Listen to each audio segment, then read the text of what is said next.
अस्सलाम वालेकुम guys. Previous lecture में हमने डिस्कस किया था हमारे पास सीक्वेंस एंड सीरीज़ को हमने स्टार्ट किया हुआ है। प्रीवियस लेक्चर में हमने अरिथमेटिक प्रोग्रेशन को डिस्कस किया था। आज हम डिस्कस करेंगे ज्योमेट्रिक प्रोग्रेशन को।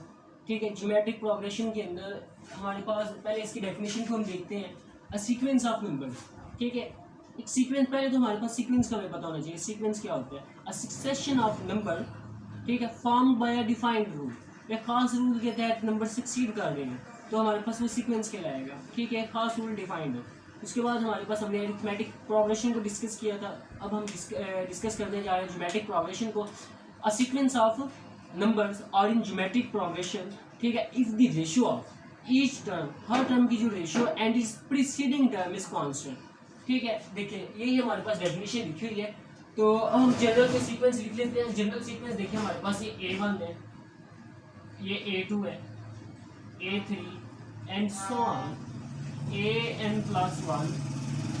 तो यहाँ पे AN आना है, उसके बाद AN+1 आना है और ये सो ऑन तक चलेगा।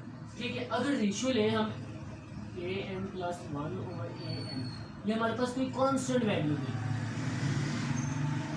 Then this sequence is called geometric sequence. ठीक है, कोई भी हमने कंजक्टिव टर्म निकालनी है। कंजक्टिव का मतलब पहले छोटी टर्म फिर उससे बड़ी टर्म। ठीक है, ये देखिए दो टर्म्स हमने ली, A2 माइनस A3, A2 और A3/A2।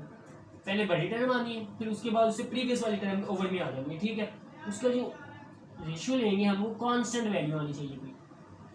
ठीक है, this constant value is called हमारे पास, ठीक है,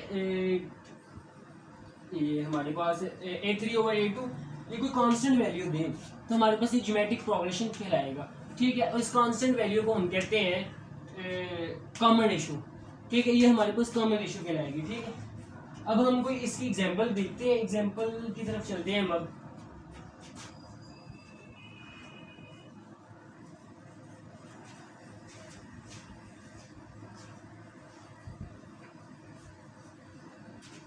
देखिए इसकी एग्जांपल क्या है हमारे पास।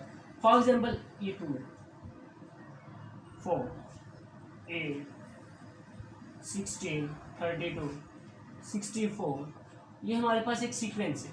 इससे हमने चेक करना है ये ज्योमेट्रिक सीक्वेंस है या नहीं है। अब देखिए हमने इसकी रेशियो पहले चेक कर ली। रेशियो ऑफ 4/2, ये क्या आ रहा है हमारे पास? 2 आ रहा है। और कोई टर्म्स उठा के देखें, 16, 32 था, 32/16, 2 आ रहे। ठीक है, कॉमन डिफरेंस सेम आ रहा है। ये हमारे पास जो कॉमन रेशियो है वो हमारे पास सेम ही आ रहा है, 2 आ रहा है, कांस्टेंट वैल्यू आ रही है। ठीक है, इसका मतलब ये जो हमारे पास सीक्वेंस है वो एक ज्योमेट्रिक सीक्वेंस है। इसी तरह हमारे पास एक और सीक्वेंस ले लेते हैं, 5, ये भी हमारे पास क्या है? एक ज्योमेट्रिक सीक्वेंस है। इसमें जो हमारे पास कॉमन रेशियो है वो 2 आनी है इसमें भी। ठीक है, ये दोनों हमारे पास एग्जाम्पल्स थी ज्योमेट्रिक सीक्वेंस की। और अब हमारे पास इसकी जनरल टर्म देख लेते हैं हम। ज्योमेट्रिक सीक्वेंस की जनरल टर्म हमारे पास क्या होती है?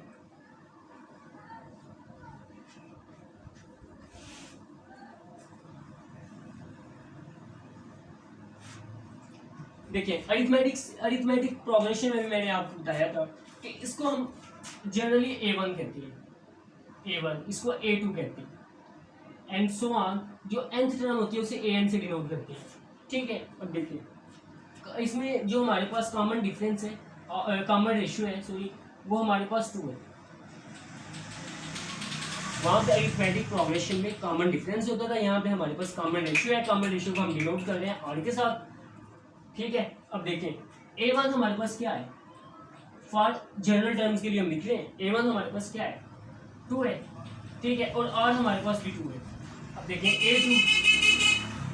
A2 को हम लिख सकते हैं A1 और कैसे बोला? A1 तो 2 है बनता है और R कितने हैं? R भी 2 है। ये कितना बन गया हमारे पास? 4। तो सेकंड टर्म हमारे पास 4 नहीं है। अब देखें A3 को हम लिख सकते हैं A1 R²। A1 हमारे पास 2 है, R हमारे पास 2 है और उसका स्केयर, ये कितना बन गया? 8 हमारे पास। थर्ड टर्म 8 नहीं है। अब इसी तरह हम चलते जाएं तो इसकी nth टर्म हम निकाल सकते हैं। n टर्म इसी तरह हमारे पास बनेगी A1 और n-1, क्योंकि देखिए यहाँ पे 3 था, R की पावर 2 है, यहाँ पे 2 है, सेकंड टर्म R की पावर 1 है। अब अगर n हो तो n से कम हो के n-1 आ जाएगा। ये हमारे पास इसकी nth टर्म फाइंड करने का फार्मूला है। इसे हमने यूज करना है क्वेश्चंस के अंदर। जब हम इसकी एक्सरसाइज के क्वेश्चंस करेंगे तो उसमें ये यूज होने, ठीक है, ये वाला फार्मूला यूज होने। तो अब हम डिस्कस करते हैं कि ज्योमेट्रिक सीरीज हमारे पास क्या होती है। ज्योमेट्रिक सीरीज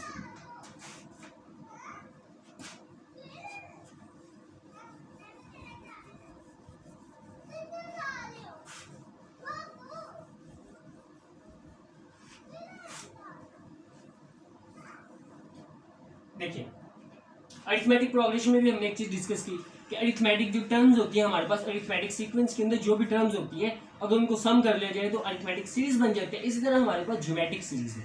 ज्योमेट्रिक सीक्वेंस जो है हमारे पास, उसकी हर टर्म्स का अगर सम कर लिया जाए तो वो हमारे पास ज्योमेट्रिक सीरीज बन जाती है। फॉर एग्जाम्पल अब देखिए, ये हमारे पास एक टर्म लिखी हुई है, ये देखिए एक सीक्वेंस लिखा हुआ है 2, चलो पहले वाले ले लेते हैं sequence 8, 16, 32 and so on.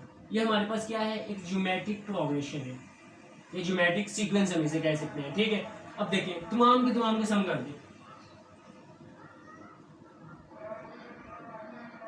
Plus so on, तो ये हमारे पास एक ज्योमेट्रिक सीरीज बन गई है, ठीक है। ज्योमेट्रिक सीरीज बन गई और ज्योमेट्रिक सीरीज को भी हम एसएन से डिनोट करते हैं। सम ऑफ सीरीज को हम एसएन से डिनोट करते हैं, ठीक है। अब एसएन का हमारे पास फॉर्मूला क्या है सम ऑफ सीरीज का, वो हमारे पास ये फॉर्मूला है एसएन, और ये फर्स्ट टर्म, ठीक है, 1 माइनस और एन 1 माइनस, ठीक है।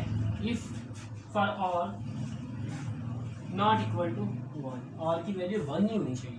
अगर और की वैल्यू 1 हुई तो ये फार्मूला एप्लीकेबल नहीं है, ये इनफाइनाइट वैल्यू देगा बाद समथिंग ओवर 0 0, ठीक है। ये हमारे पास इनफाइनाइट आंसर देगा, ठीक है। देखिए अगर फर्ज करें इसकी वैल्यू 1 हो जाती है,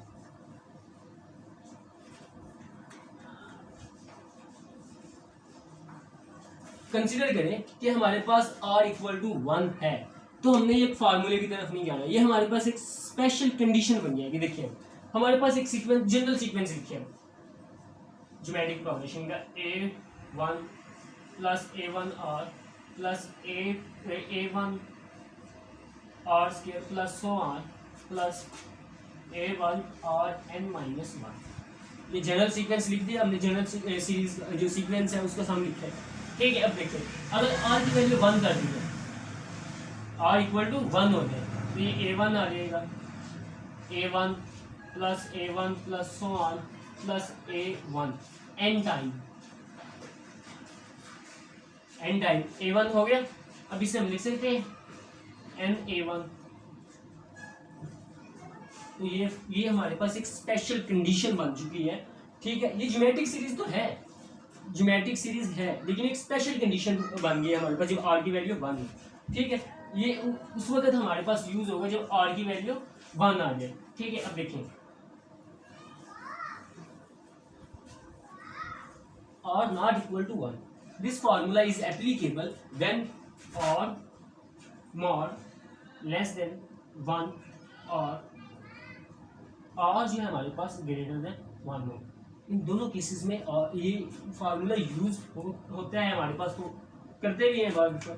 लेकिन अगर यहाँ पे हमारे पास r more लेस देन 1 हो फिर तो ये वैल्यू ठीक है, लेकिन अगर r ग्रेटर देन 1 आ जाए तो इसके एक नया फार्मूला भी उन्होंने जनरेट किया है, S N equal to A first term है हमारे पास a और n-1 और -1, ये उस वक्त फार्मूला यूज करते हैं हम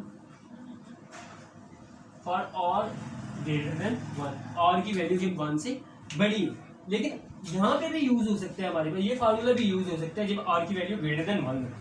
r की वैल्यू ग्रेटर देन 1 हो या r मॉड लेस देन 1 हो, दोनों सूरतों में हमारे पास ये फार्मूला एप्लीकेबल है, यूज कर सकते हैं, आंसर सेम आना है। अब देखिए लेकिन यहाँ पे अगर r की वैल्यू 1 से बड़ी हो जाए तो यहाँ पे नेगेटिव वैल्यू आनी है, यहाँ पे भी नेगेटिव वैल्यू आनी है। अगर ये फार्मूला यूज करें नेगेटिव एंड पे कैंसिल हो जाने, ठीक है, आंसर हमारे पास आ जाना है। लेकिन इस माइनस से बचने के लिए उन्होंने एक नया फार्मूला जनरेट किया, ये वाला फार्मूला, अब अगर आर की वैल्यू ग्रेटर देन 1 हो तो पॉजिटिव वैल्यू आनी है। आंसर यहाँ पे भी सेम आना है, ये वाला दोनों का आंसर सेम आना है, लेकिन ये फार्मूला इसी से जनरेट हुआ है। यहाँ से माइनस कॉमन ले लिया भाई, ए और एन माइनस 1 ओवर माइनस और माइनस 1, इसी से ये फार्मूला जनरेट किया है हमने। दोनों सूरतों में हम ये फार्मूला यूज कर सकते हैं, ठीक है। ये था हमारे पास ज्योमेट्रिक सीरीज का कॉन्सेप्ट और ज्योमेट्रिक सीक्वेंस और ज्योमेट्रिक सीरीज, ठीक है। अगर इसके बारे में कोई कन्फ्यूजन हो आपको, आप कमेंट सेक्शन में पूछ सकते हैं, ठीक है। अब इंशाल्लाह जो नेक्स्ट लेक्चर होगा हमारे पास वो हार्मोनिक सीरीज भी हम डिस्कस करेंगे।